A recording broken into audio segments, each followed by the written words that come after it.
আসসালামু আলাইকুম। আজ 21 আগস্ট রোজ বৃহস্পতিবার। এখন আমি আপনাদেরকে বৈদেশিক মুদ্রার সর্বশেষ ক্রয় মূল্য এবং বিক্রয় মূল্য জানিয়ে দেব। যদি ভিডিওটি ভালো লাগে অবশ্যই লাইক দিয়ে চ্যানেলটি সাবস্ক্রাইব করবেন। ডলার ক্রয় মূল্য 121 টাকা 50 পয়সা, বিক্রয় মূল্য 121 টাকা 65 পয়সা। পাউন্ড ক্রয় মূল্য 163 টাকা 50 পয়সা, বিক্রয় মূল্য 163 টাকা 72 পয়সা। ইউরো ক্রয় মূল্য 141 টাকা 56 পয়সা, বিক্রয় মূল্য 141 টাকা 75 পয়সা। রুপি ক্রয় মূল্য 1 টাকা 40 পয়সা, বিক্রয় মূল্য 1 টাকা 40 পয়সা।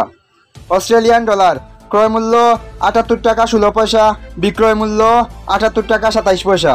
সিঙ্গাপুর ডলার ক্রয় মূল্য 94 টাকা 49 পয়সা, বিক্রয় মূল্য 94 টাকা 66 পয়সা। ইউয়ান ক্রয় মূল্য 16 টাকা 92 পয়সা, বিক্রয় মূল্য 16 টাকা 94 পয়সা। ইয়েন ক্রয় মূল্য 0 টাকা 82 পয়সা, বিক্রয় মূল্য 0 টাকা 83 পয়সা। এই ছিল বৈদেশিক মুদ্রার সর্বশেষ ক্রয় মূল্য এবং বিক্রয় মূল্য।